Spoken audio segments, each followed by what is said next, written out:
నందమూరి నటసింహం బాలయ్య ఇప్పుడు అందరికీ soft target గా మారాడు.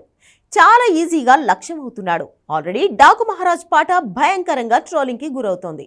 అందులోని పాట తాలూకు కొరియోగ్రఫీ మీద మాటల తూటాలు, కామెంట్ల అటాక్స్ పెరిగాయి. ఇలాంటి టైంలో నటసింహాన్ని టార్గెట్ చేశాడు హరీష్ శంకర్. నటసింహానికి ట్రోలింగ్స్ కానీ, కామెంట్ల గోల కానీ కొత్త కాదు. దర్శకులు ఏం చెబితే అది చేసే ఈ స్టార్ డైరెక్టర్స్ యాక్టర్ అవడంతో అసలు గోల మొదలైంది. వాళ్ళు చెబితే తనెలా అలాంటి స్టెప్స్ చేశాడనే ప్రశ్నలతో ట్రోలింగ్ మరింత పెరిగింది. విచిత్రం ఏంటంటే ఈ ట్రోలింగ్కి ఎవరూ ఫుల్ స్టాప్ పెట్టలేకపోతున్నారు. దీనికి తోడు మిగతా బ్యాచ్ కూడా రివర్స్లో బాలయ్యనే టార్గెట్ చేశారు. బాలయ్య మీదే కన్నేశారు. ఇంతకీ ఈ వివాదంలో విచిత్రంగా మారిన డైరెక్టర్ హరీష్ శంకర్ కదేంటి? Take a look.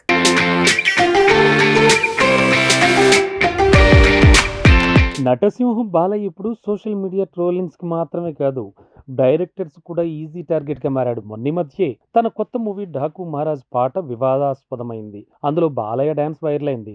Shekhar master చేసిన కొరియోగ్రఫీ మీద చాలా మంది విరుచుకుపడ్డారు. అవేం స్టెప్స్ అంటూ కామెంట్లు కూడా పెంచారు. అయితే దర్శకులు ఏం చెప్పినా, కంటెంట్లో ఏమన్నా, ఒక్కసారి డైరెక్టర్ని నమ్మితే దూసుకెళ్లిపోయే బాలయ్య ఇప్పుడు వివాదంలో ఇరుక్కున్నాడు. బేసిక్గా హైపర్ యాక్టివ్ అయిన బాలయ్య ఎనర్జీని క్యాప్చర్ చేసేందుకు దర్శకులు, కొరియోగ్రాఫర్లు కొన్నిసార్లు ఇలా పరిధి దాటి ప్రయోగాలు చేయడం చూసాం. అందులో కొన్ని కలిసి వస్తే చాలా వరకు మిస్ ఫైర్ అయ్యాయి. ఈ విషయంలో తన అసంతృప్తిని చాలాసార్లు వ్యక్తపరిచాడు బాలయ్య. అయితే కొరియోగ్రాఫర్లు చెబితే మాత్రం బాలయ్య అలా ఎలా ఆ స్టెప్స్ వేస్తాడనే ట్రోలింగ్స్ మాత్రం తగ్గట్లేదు. అయితే ఇలాంటి టైంలో హరీష్ శంకర్ బాలయ్యతో మాస్ మూవీ ప్లాన్ చేస్తున్నాడన్న వార్త వైరల్ అయింది.